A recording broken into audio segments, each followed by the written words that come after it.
welcome to the State of the Union for this week, January 9th, second week in the new year, or it might be December 40th, 2020, depending how you look at it with some people. Yeah. But great, interesting news that's coming out the first part of this year, especially out of the boutique guitar amp world. Mesa Boogie this week finally announced that they are being sold to Gibson guitars. Now, this is a very interesting scenario because there's two very epiplectic kind of situations that are happening here. One is you're talking about Gibson, who I'm not even on the screen. Hold on one second. There's a situation because my computer, guys. So by the way, today my whole computer fucking went to shit. So we're gonna go in gallery mode tonight. I'm not even gonna screw around with it.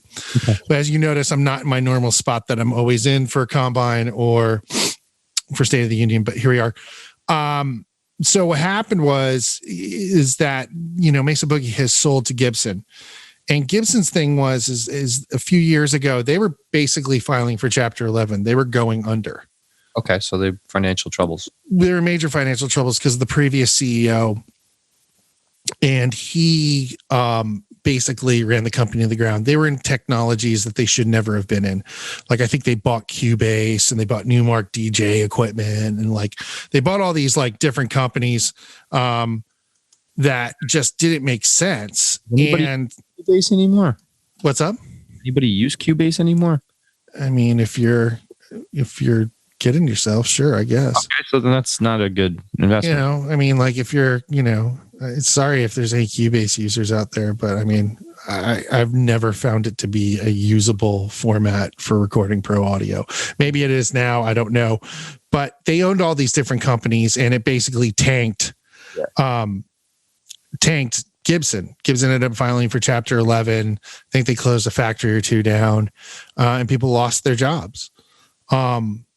So what happened is when that had happened, they had brought a new CEO in, and I'm looking for the guy's name. Randy Smith is the one who founded it. But the guy who they brought in, here is it's right here. Yeah, CEO JC Curley. This guy, anyone I've known who's met him either at NAMM, hung out with him. I know he brought my friend Mark Agnesi to go run Gibson TV. Uh-huh. Yeah, we've talked about Gibson TV before. Yeah, so Mark Agnesi is a part of that situation. But Curly was saying in the article, he's like, and this makes more sense. Like, if you're a really good CEO, you run a really good company, if you're thinking about your business as, you know, a musician or as a production designer, as a, you know, what are the things that you are going to align with that make sense? Gibson guitars have been around for hundreds of years. Mm-hmm. And when they were looking for a brand that made sense, that kind of said, you know, hey, what speaks Gibson? Right now, they don't make Gibson amps anymore. That was a thing in the 30s, 40s. I never knew they made Gibson amps, period. They sure did. And some of them are very sought after. Really? Well, because what's up? Not around anymore. So right. But I mean, they've even made amps in the past 10 to 20 years. But I think they cut that part of their business out in the whole restructuring. Right. But in general, you look at a company like Gibson, and you want to align yourself as a company like that with a brand that's American that makes sense. Okay. And Mesa Boogie is probably the original boutique amp maker. Randy Smith started it in '69. Mm-hmm. His client, what he was doing was he was taking Fender Princeton amps. Mm-hmm. And he was basically juicing the input section so they had high gain, so it sounded really distorted. Kind of like what Eddie Van Halen did to the Marshall stuff. Okay. Yeah. So like, you know, taking like a electric, you know, like a recessive lighting slider and turning it into a distortion knob, basically. Eddie did all that crazy shit. But Randy Smith is one of the pioneers of the boutique amp world, if not the grandfather of it. Mm-hmm. And Gibson was looking for a brand or that they could get with. And supposedly, from what I understand from this article, they're going to keep it the same. It's going to be handmade products, still made in Petaluma. Mm-hmm. And they're, and Petaluma is this small little farm town in Northern California that no one knows of, but their fame is based upon, Mesa Boogie being there, and Lagunitas Brewery is the other company that comes from Petaluma. Right. But anyway, it's basically a lot of slaughterhouses and then Mesa Boogie. It's truth. I guess it helps the economy of that town, or a lot of people. Man, I just think that you want to see him stick around. You don't want to see things change. I'm not the Mesa Boogie user. My guitar player uses it. He's been using it. I have used Boogie since I was 16. Boogie. Or 15. It was the first real amp I ever got. And I still have that amp. The dual rec? No, man. It's a 50-watt combo. It's combo. And it's a Studio 22 Plus. It was made in 88. I've opened it up once to see the insides of it and see stuff. And it literally has in Sharpie the guy who built it with his signature, and it was built in October of 1988. Does it have tubes in it? Yeah. Oh, you never had to replace the tubes? Oh, always. Yeah. Right. I've probably given that it's countless amount of times in 30 years.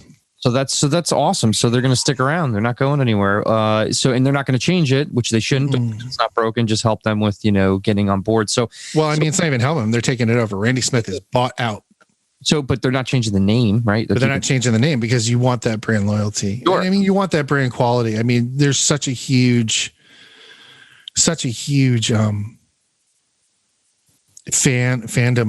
abound of Mesa Boogie users. I mean, it's a whole other clique. It's like, it's like rival schools. It's like Mesa Boogie or Marshall. Which one do you play? Right.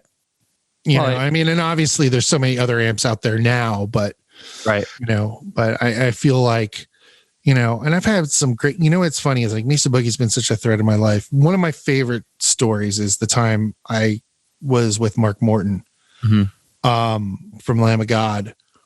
And he had, I want to say, if Mark hears this, he knows the story, but I think it was his Mark V he had on the road with him. Anyway, tubes blew up, blah, blah, blah. But him and I were talking, and I was like, yeah, I'm a Mesa Boogie fan. I've played the same amp. He goes, I played the same amp too. He goes, I got it in college. And then when I got a Mesa Boogie endorsement, the thing cooked. And his parents had bought him this like Mark V from like the 80s, I think, when he graduated college. It's the one he played on a lot of those earlier records. Right. And it blew up, and Mesa Boogie gave him a deal. And he said, they just gave me another amp for free to replace it. He goes, I tried to get it repaired. And he said he couldn't repair it. But like, Mesa Boogie and the store closing in LA now, or they're going to put it somewhere else. Really, that's for me, that's a cornerstone of my musicianship is Boogie's been in my life for like years. Think about this too, though, when with this going on with the whole coronavirus pandemic thing, these companies have given out allotted a certain amount of equipment to artists to be able to go and showcase and endorse their products. And now they were going to get more sales out of that.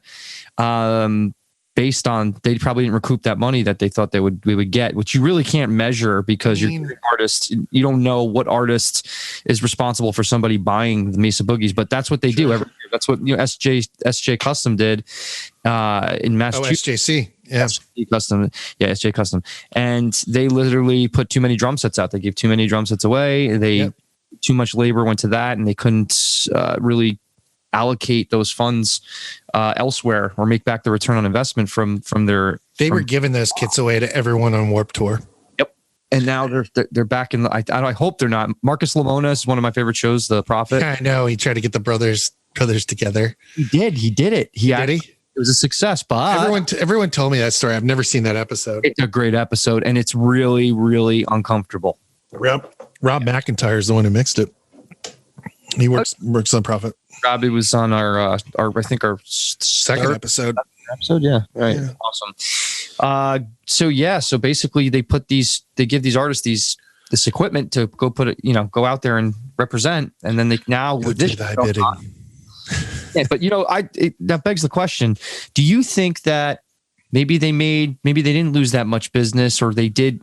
The numbers haven't been that much different because of people buying more amps because they're home. People more instruments? Probably not, though, right? I think there's a twofold answer to that one. As we all know, I'm a total fucking nerd for business, and the report I heard on Marketplace on NPR on Friday was this: manufacturing is up tenfold since the pandemic. Why? Because people aren't going out to restaurants like they used to. They're not spending their money there anymore, and they're spending their money on stuff. And people are going out, picking up new hobbies, new crafts, new skills. And sometimes that stuff costs money, and sometimes that stuff costs equipment. Mm-hmm. So guitars, amps. I haven't bought a guitar amp in a while. I'm pretty happy with all my setup. But what I did buy was an STL Tones subscription to Amp Hub. It's great. If you like it, go use it. I mean, there's still nothing better than playing through my Boogie, sitting in front of it, having that feedback with it and stuff like that. It's the only amp I'll probably play. But you get that through that recording. You can get with you, like, you don't have to go to a studio. You can get those types. Not saying the amp that you have isn't going to be able to represent the tone that you want, but in a studio with a sound room and like everything the way it's supposed to be, that's great. You could streamline that process, use a plugin, and get around it. By the way, that's another way to save money, so you can do stuff on your own, do it yourself. Here's the other thing. What I do know about this in past years, just knowing friends who work for companies who go to NAMM, who are in the business of manufacturing musical instruments, they know that kids are not picking up instruments like they used to. Definitely not. And the arbitrage of having an artist be endorsed by them, or having them endorse their guitar, endorse their pedals, whatever it is. Right. It doesn't have the same weight like it used to. Right. Reason is kids are doing more things in the computer. People are spending less time to learn the basics of being a musician. I'm sorry, that's just the way it is. It is. And that's kind of what Roger Jessup Manning, our episode coming up this week with Roger Jessup Manning Jr. kind of talks about. But anyway, back to this, the twofold answer. It really comes down to a situation of people are buying stuff right now over experiences, because the experiences aren't there to be had. Is that going to last forever? I don't think so. I think we're creatures of habit. I think we're going to go back to the way things were. To what degree, what that looks like, who knows? Right. But when you're trying to make money. Yep. But at the same time, I think these companies, like, I know for a fact, I had one friend tell me that the company he works for had a small distributor beat out all their bigger distributors combined in what they were selling. I'm not going to say what it is. It was a private conversation, but just to give you kind of that earmark or that depth, it literally, people are buying instruments because they're stuck at home. Right. I always wanted to start the Partridge Family with my family. Yeah. Well, you got your shot. Right. What do? Well, back in my day, I bought instruments.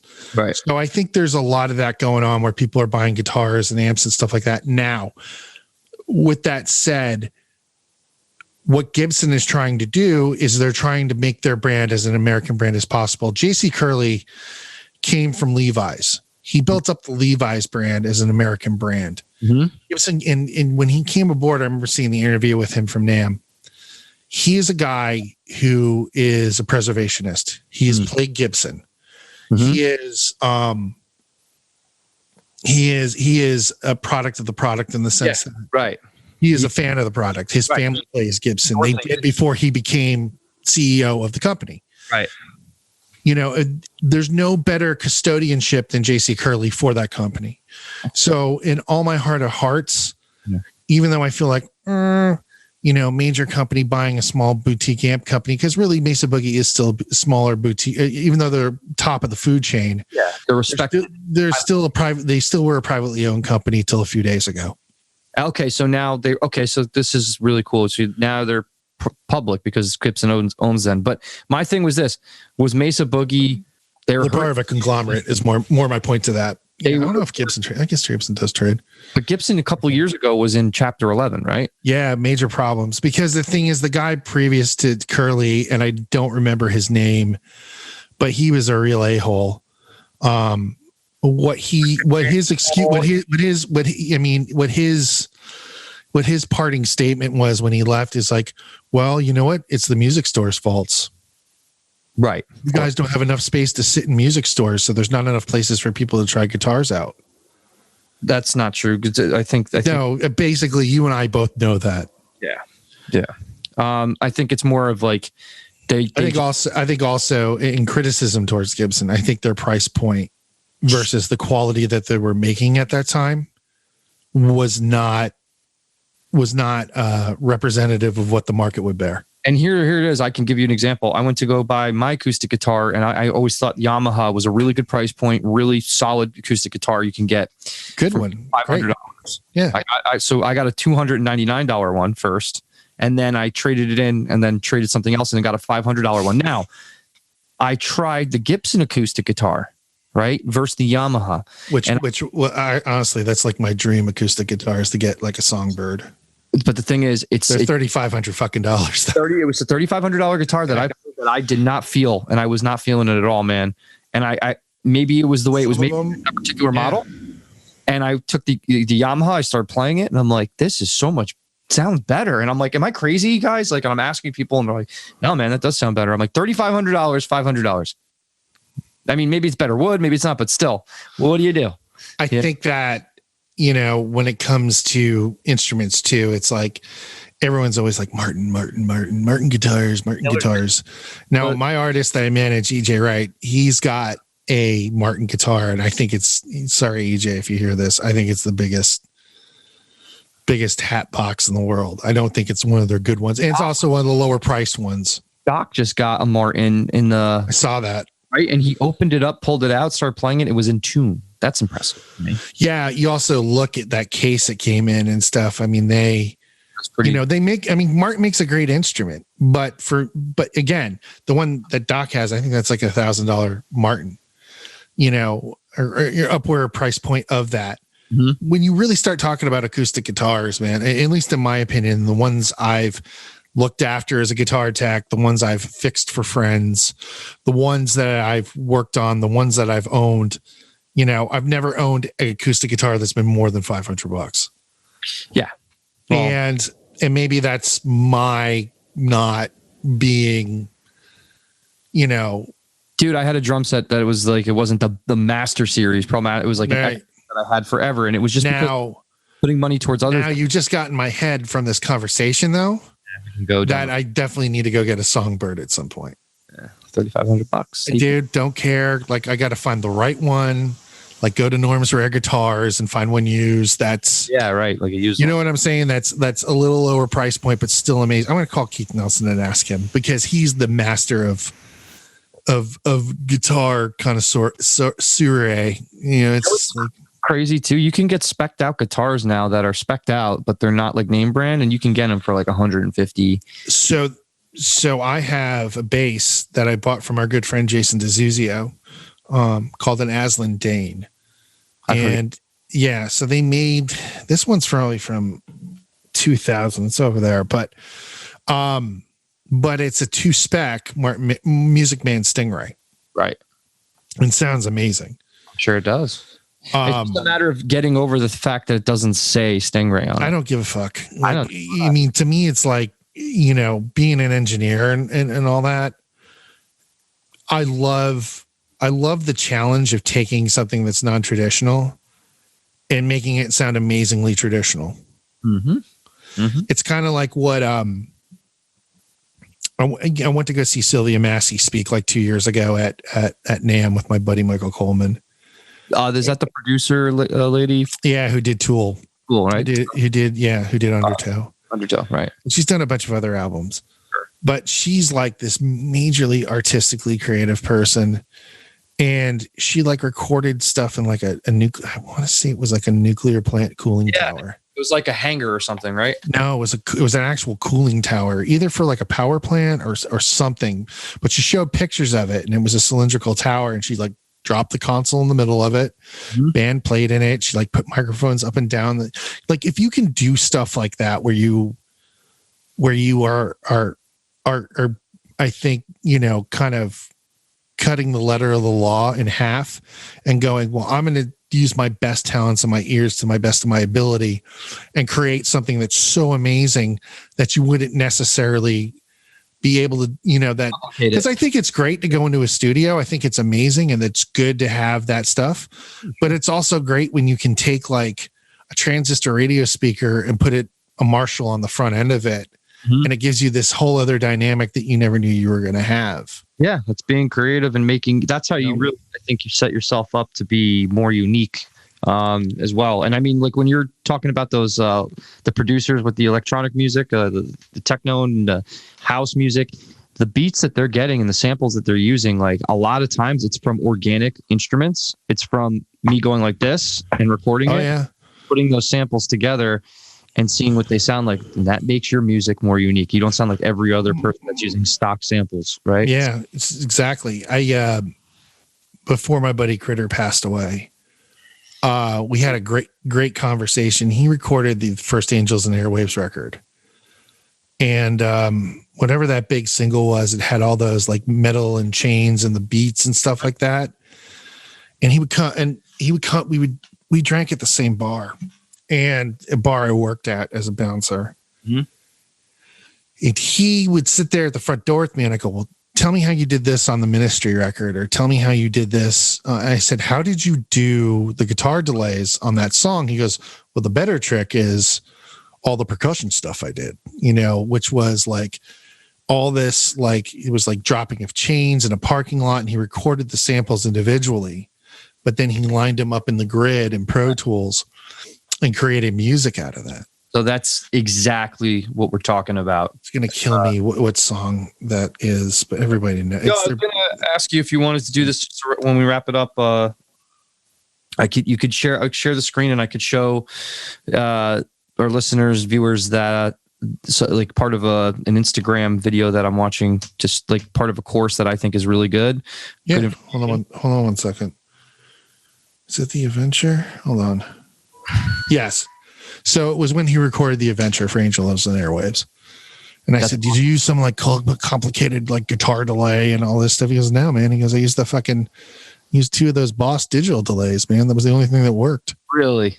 Yeah. He was like, and I recorded it straight to Pro Tools like that. He goes, that's all you need. Might as well commit. Yeah. So it was very interesting. That is very interesting. And it's all about how do you, there's only so many notes you can use, right? There's only so many things you can do. 8 of them. Eight total. Apparently there's 9 now. Is there? Yeah. I always thought Slash said, no, there's only 8 notes. I mean, it makes sense. You play octaves. There's, well, now E to E. Some kind of ethereal note or something from the Fibonacci sequence or something. So essentially, here's a little piece of history. 432 hertz versus 444. 440, you mean? 440. Yes. 440 versus 440, which is A, versus 432. Right? Yeah. Well, 432 hertz is a frequency that is like in line with nature. Everything vibrates at that frequency. So nature, the ocean, the trees blowing, down to the molecular makeup of the frequency that's vibrating on, it's 432. Now, when the Third Reich came in, that was World War II, they put... Oh, no. I mean, it's true, but it's like, they changed everything to A. They changed to 440. And that was to knock us off our, path to spiritual enlightenment evolution, to kind of make sure that we're not going to tyranny. It's like, tyranny. Well, basically, it's going to knock us off frequency wise, like where we're vibrating at a little off of that, and that's not ideal to be able to evolve. So it makes it that much harder. It's static. It's like static in the way. So that's a little factor though. But I do want to share the screen. I'm always looking at new information, new courses that we apply methods to for some of the best out there. And this is one that's really good with branding, right? So this lady worked for Sony, and she has I'm going to share that with you in a sec. Hold on. Let me just make sure you share the audio too, bro. Sound done. How you doing? I'm going to give you the login information too for this one. Electric Daisy Carnival. Yeah. So this was talking about Twitter versus, how to use Twitter better, the importance of Twitter, and going over the top. It's good. It kind of it validates what we're applying here, and it's good to know. Branding is this, right? You're driving, you see Starbucks, you see that logo. They don't need to put anything else but that logo on there. McDonald's, the arches, that's branding. You know what that, they don't have to put McDonald's at all. There's Pepsi, Coca-Cola. They do put Coca-Cola, they make a sign out of it. But like, there's certain brands out there, you can't measure who's buying what from that. That's just branding. That's just in your subconscious mind, in the psyche of your mind. So this goes over that more. And there are other courses out there that help you more with setting up your ads, making sure that you're the most relevant with the technology that's out there, the algorithms that are out there right now, and making sure you're doing and what you're applying is correct. So you have reference points. And I'm a dork when it comes to this stuff because it's just something that needs to happen and something we preach all the time. So I'm just going to go through one of them, and it's just the Instagram one. It's pretty cool. And she's going to just talk a little bit. And yeah, this is called the Iconic Artist Blueprint, by the way. So let's see. Yeah. This is where you're... We're gonna... Wow, remix. Okay, so...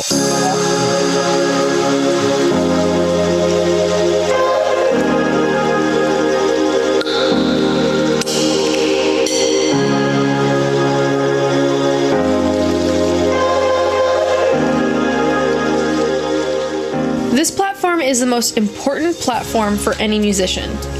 This is where your persona as an artist is revealed, and you share every bit of your artistry with your fans visually. It is imperative that this is always looking spotless, yet personable.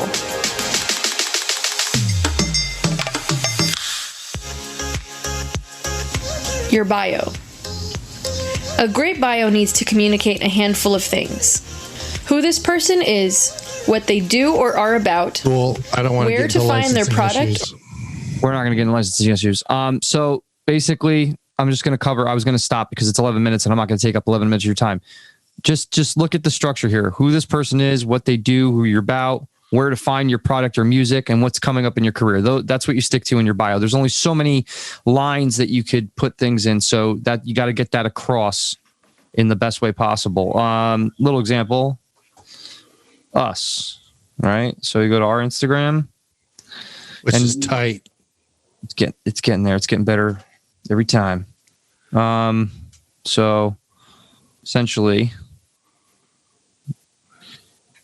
you know what you're going into, you know what we're all about, and oh, cool, got some stuff going on.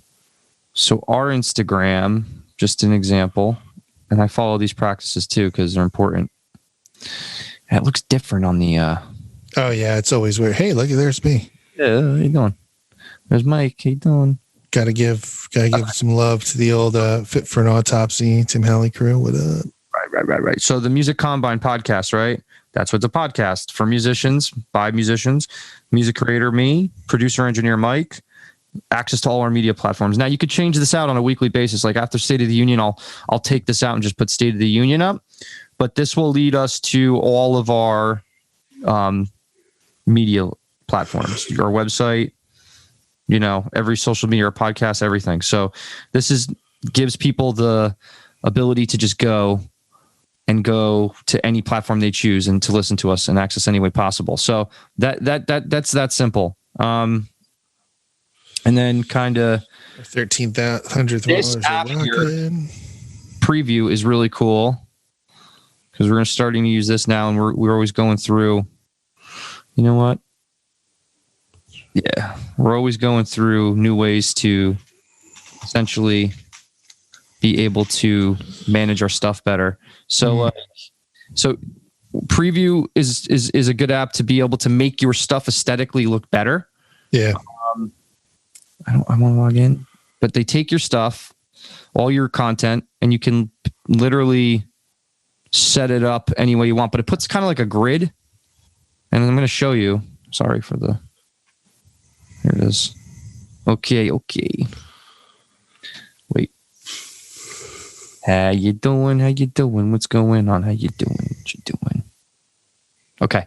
Here we go. So it shows you your phone, and then you could plan shit out, posting it, and it gives you this, right? This grid. It's nice. It looks nicer. It's a little more sleeker. Now that's aesthetics, but the other thing is you have your hashtags and you have your calendar, and you can plan out your content for the week, right? And that's what instead of me going through this whole thing with her video, this is the practices. I'm showing each side of myself. I'm showing me and my girlfriend. I'm happy. Me with my dogs. That's great. Then I'm showing the podcast. I'm sharing podcast, and then I'm sharing me with my music and what I'm doing, and then just inspirational quotes and stuff like that, or like engaging somebody like that. That's what you could do with something like this. You could plan things out a little bit more, and then I can just go back to tasks that are going to get me further along in my business and what I'm doing. So great little tool here, preview. I think this one costs $14 a month. There is a free version, and you could start with that as well. But let me just see something here, make sure. Or music, and a Linkfire to where fans can stream your music. So I'm covering this. She talks about Linkfire. I talk about Linktree. It's the same kind of service. Yeah. I mean, the thing is that there's so much stuff out there, and I think we're narrowing it down. We're vetting it out. Yeah, now we're vetting it out. And the thing is I think it's all right that you try things out. Yeah, absolutely, man. And the thing is what works for you. Like maybe the way we do things, maybe you find a different way of doing it.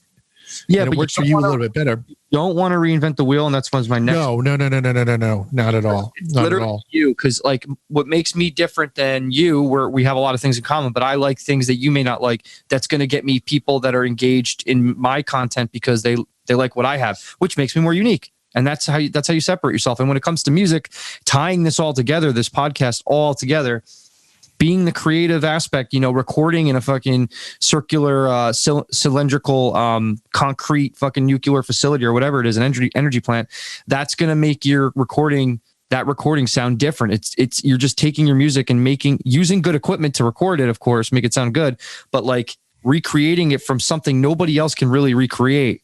And then that makes you just that much more original. And that's what we're doing here. So you want a press quality photo of you. You want a performance photo. You want something from your personal life. This is something that you follow. Adam Ivy talks about this all the time. Damian Keys talks about this all the time. A video, like something short, 60 seconds, a creative promo design, another video, right? Some behind the scenes, something from your personal life, behind the scenes, press quality photo. So there's the behind the scenes. It's a real tic-tac-toe. It is a real tic-tac-toe. X, your O's. And essentially, that's what you want to do. You want to just have those different aspects. And now the good thing about this is repurposing that same piece of content to your other platforms. How do you repurpose a photo to YouTube? You don't. That's not what I'm talking about. You could take that photo, you could put music behind it, and you could put it up, and you could put it as a preview for your new single coming out. There you go. That's how you repurpose that. But I mean, the videos, like, Facebook is easy because they own Instagram. You could do it right from the Facebook business page. If you get the Business Manager app, that's the best thing to manage everything, because you can go through and it posts on Instagram for you as well. And then Instagram, you could post to Facebook as well, which makes that easier. Videos are, just as repurposable on any other platform as well. And then, I mean, that's it right now. I won't get too granular.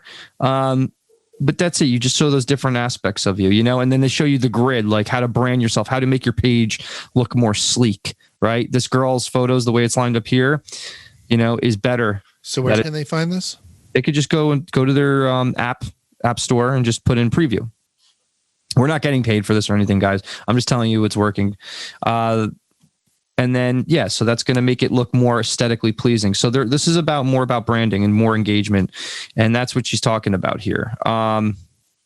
Seriously explore the grids, play with them, make it look cool. More eyeballs, more engagement. Mm-hmm. You don't need a business Instagram to see analytics. You can download separate apps to view this. And that's like the Business Manager. You could see analytics through that. You could see analytics through your Instagram as well, but they don't give you more in-depth analytics. And I'm not even going to get into analytics because that's a little overwhelming. That word, when I first heard it, if I was a musician hearing that, I'd be like, oh, analytics, what the fuck's that? It's like, no, you just want to measure where your audience is and it tells you who, what type of people, females, first males, that's very, very basic stuff, but people from different locations, right? This one's cool. It's like a filter. I use Snapseed, right? They're telling you to use VSCO, and that's like something that filters photos and stuff and makes it look good. So they're really talking about building your brand here. Dark posted Instagram, black and white pictures are not permitted. They don't do as well. There's a place for them, I'm sure, but generally they don't get as much attention, okay, engagement. And the other thing is when you're doing posts to use the emojis that you have, because that makes it more engaging as well. And I know my old band would just like get mad at me and think that's corny, but they're not the ones who made these things up. Like people, this is taught, this is what they're saying to do. And there's a reason for it. It's because they studied it and did the trials and tribulations. So if you think that, you think it's corny, if you think something is not worth applying and you're not doing it and you're not getting results, then you may want to consider listening to what we're saying or listening to whatever you're finding out there that's going to help you move your brand along. Because if you're not going to do it yourself and there's other people that have already done it, and people that are putting educational videos together that are showing you it works, just do it, man. Because why not? Don't waste your time. Okay. Call to actions are really important too. Captions, CTAs, call to action. Drive them to your, Juan Carlito Mendoza, winner of the. Hey, you're giving away personal material, dude. I'm not giving away personal material. This is general stuff. Yeah, it is, but it's part of their thing, isn't it? No, it's part of in general. Like this is. You can go anywhere and find that. That's what I'm saying. This is general material. I'm not even going into anything this isn't like signature.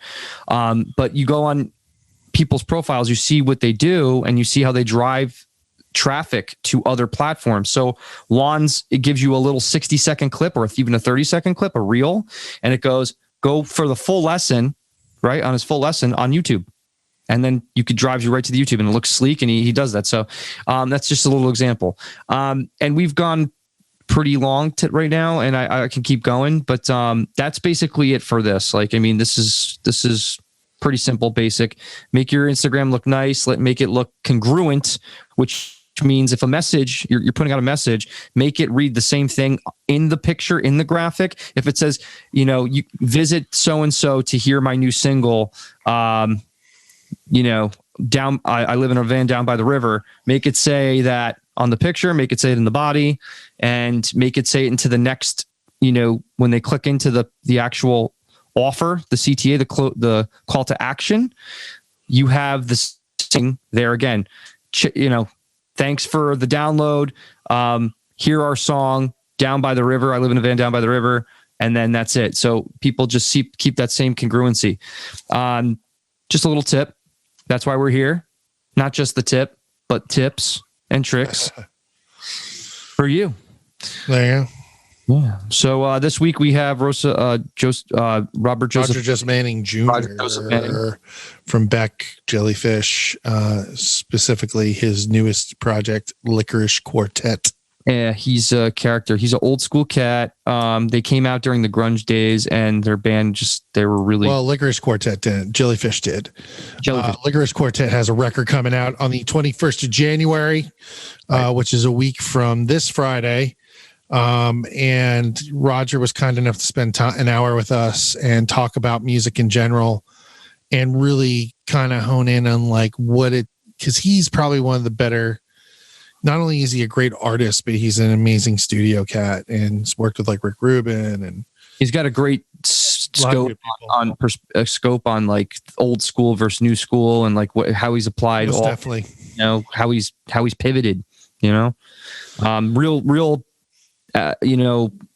Adamant about success leaving clues that we talk about all the time, and that's his story just unfolds. It's like, oh, I did this, and story's amazing. Just when I was editing the episode, I was like, he's like the part where he talks about hanging out with the art school guys versus the musician guys at USC.